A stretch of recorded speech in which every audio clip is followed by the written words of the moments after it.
Hai Sobat Film, bagaimana kabar kalian? Semoga sehat selalu ya. Kali ini Mimin sedikit lesu nih bawakan alur ceritanya karena habis di ghosting sama someone. Mungkin lagi zaman ngeghosting kali ya. Semoga orangnya gak denger deh. Kok malah curhat sih? Oke, pada alur cerita kali ini kita akan membahas film yang berjudul Eastern Promise yang dirilis pada tahun 2007. Film ini dibintangi oleh Viggo Mortensen sebagai Nicola dan Naomi Watts sebagai Anna. Oke, tanpa basa-basi kita masuk ke alur ceritanya.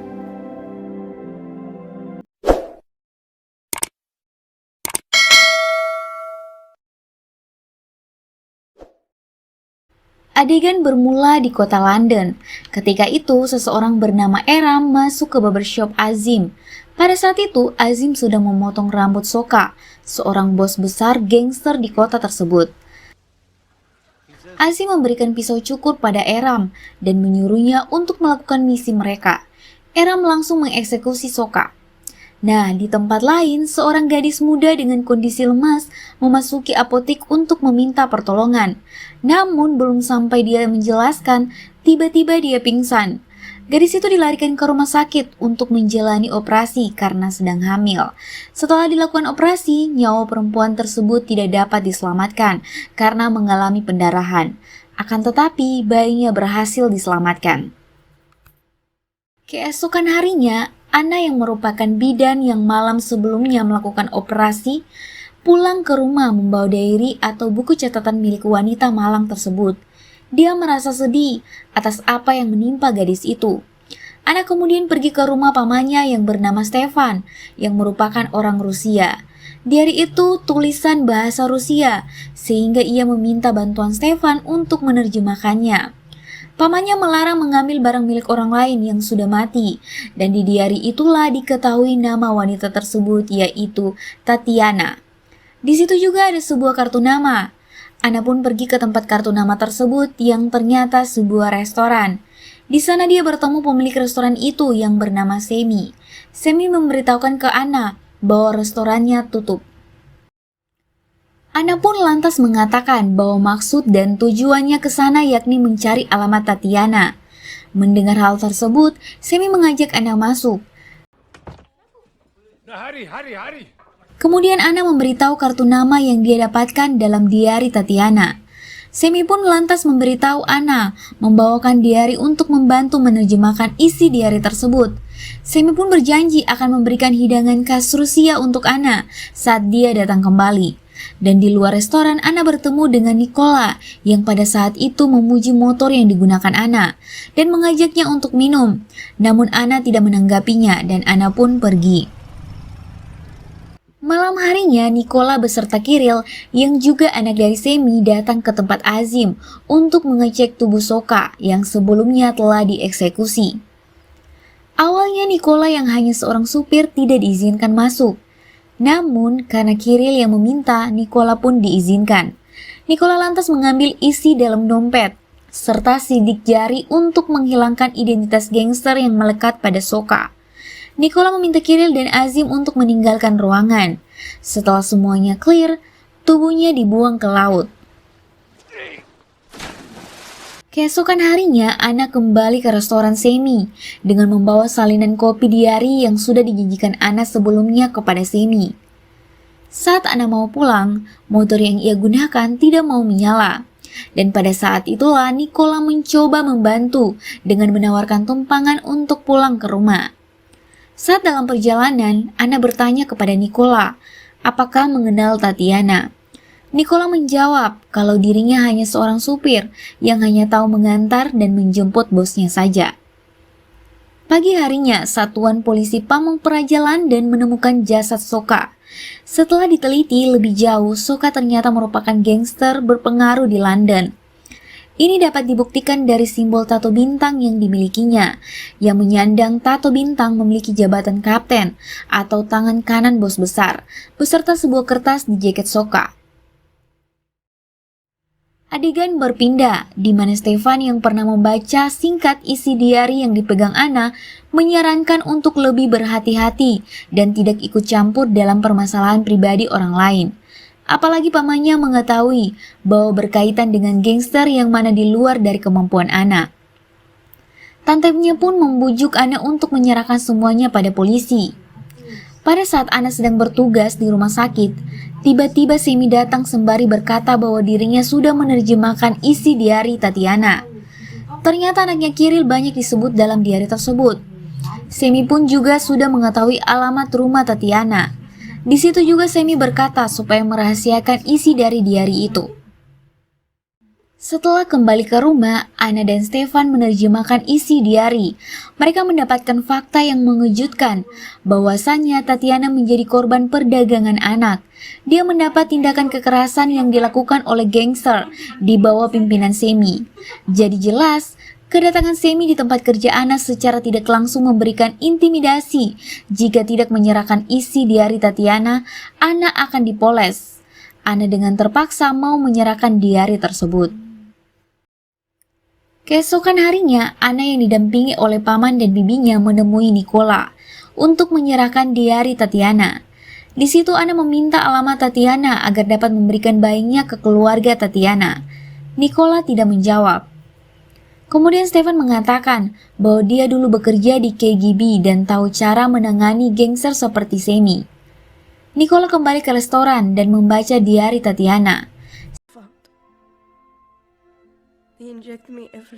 Semi pun lantas datang dan mengambil buku harian itu untuk dibakar.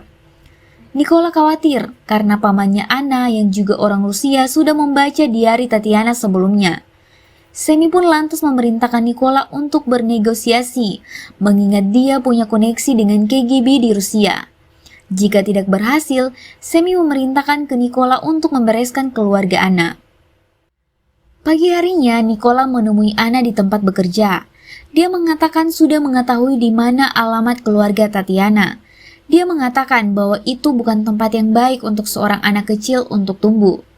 Nikola menyarankan agar Ana yang merawat bayi tersebut dengan keluarganya. Adegan berpindah di pertandingan sepak bola. Eram yang kecewa dengan tim kesayangannya kalah. Kemudian berhenti untuk kencing. Tiba-tiba, dua orang pria mendekatinya. Lantas saja menggorok leher Eram. Mereka berkata ini dari saudaranya Soka.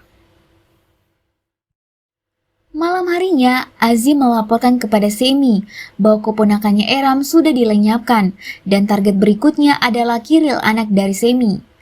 Azim berpendapat bahwa gangster sebelah sudah tahu bahwa dalang di belakang kematian Soka adalah Kiril.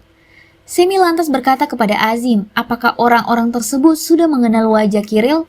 Azim pun menjawab, belum. Semi pun memiliki rencana dan berpesan kepada Azim bahwa dirinya sendiri yang akan membawa Kiril kepada mereka. Scene pun berpindah di restoran. Di situ Semi mengajak Nikola untuk berbincang empat mata. Di situ Semi menawarkan pada Nikola untuk menjadi petinggi gangster dengan jabatan kapten. Nikola akan menjadi orang yang paling berpengaruh di kota London yang merupakan jabatan serupa yang dimiliki Soka, saingan gangster Semi. Itulah waktunya pengangkatan untuk pengukuhan Nikola sebagai petinggi organisasi gangster. Dan disitulah hadir para petinggi kelompok gangster lainnya dengan simbol tato bintang di dada serta di lututnya yang memiliki arti tidak tunduk kepada siapapun. Namun ternyata penunjukan Nikola sebagai petinggi gangster sudah direncanakan. Semi akan mengorbankannya agar anaknya Kiril tidak jadi target dari kelompok gangster lainnya. Dengan jabatannya itu, pasti gangster sebelah percaya kalau dia adalah Kiril. Pagi harinya, Azim mengajak Nikola ke sauna yang juga merupakan rencana Semi. Ketika mereka berbincang, Azim pergi ke kamar kecil. Rupanya dia menyelinap keluar dan bertemu dengan gangster lainnya yang sedang mencari Kiril. Azim pun bilang bahwa Kiril ada di dalam dengan tato bintang di dadanya. You will see the stars there on his chest. Kedua orang itu pun masuk dan segera menyerang Nikola. Terjadi perkelahian antara mereka.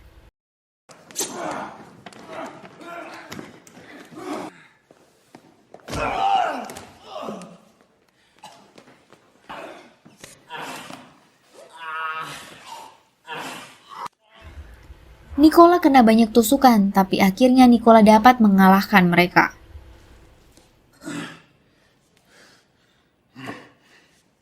Dengan kondisi yang luka parah, Nicola dilarikan ke rumah sakit. Ketika dia masuk, Anna tanpa sengaja melihat Nicola yang babak belur dengan kondisi yang parah.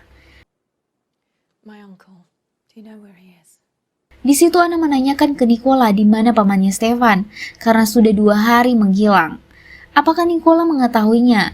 Nicola pun lantas mengatakan keberadaan pamannya itu, yaitu di Skotlandia.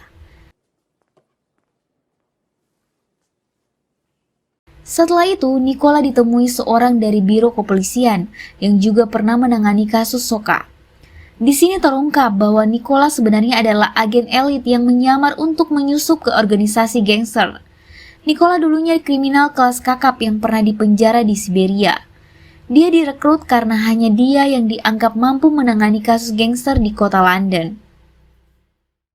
Catatan yang dia pernah masukkan ke jaket mayat Soka sebelumnya adalah laporan kepada satuan kepolisian terkait sepak terjang organisasi gangster di bawah kendali Semi. Awalnya Nicola akan ditarik mundur oleh RGB dari misi ini, namun Nicola meyakinkan semuanya baik-baik saja dan menunjukkan tanda tato bintang di dadanya.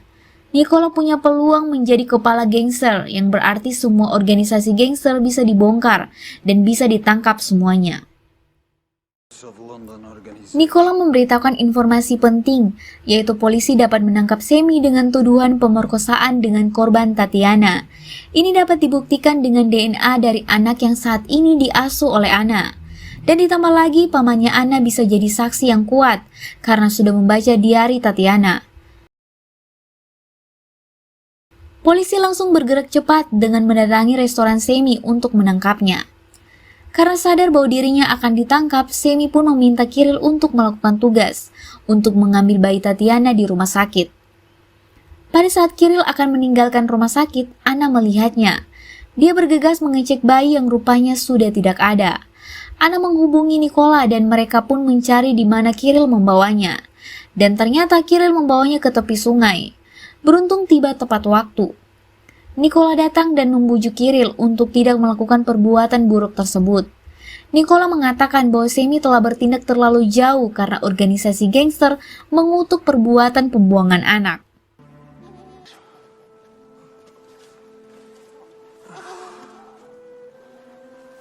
Sadar akan kesalahannya, Kiril pun memberikan bayi kepada Nicola. Kiril meminta maaf karena menyetujui Nicola untuk dikorbankan. Nicola pun mengatakan, waktunya kau yang mengendalikan organisasi. Kemudian mereka pergi dari tempat tersebut. Okay. I need to know who you are. Setelah kejadian tersebut, Semi ditangkap dengan berbagai tuduhan dan organisasi gangster saat ini dikendalikan oleh Nicola dan Kiril. Akhirnya Nicola bisa dengan bebas untuk mengendalikan dan memantau semua pergerakan gangster. Dan film pun tamat. Oke, sampai di sini alur cerita filmnya. Jika ada yang kurang berkenan, mohon dimaafkan ya. Jangan lupa patuhi selalu protokol kesehatan, jaga jarak, memakai masker, dan mencuci tangan. Sampai jumpa di alur cerita berikutnya. Bye!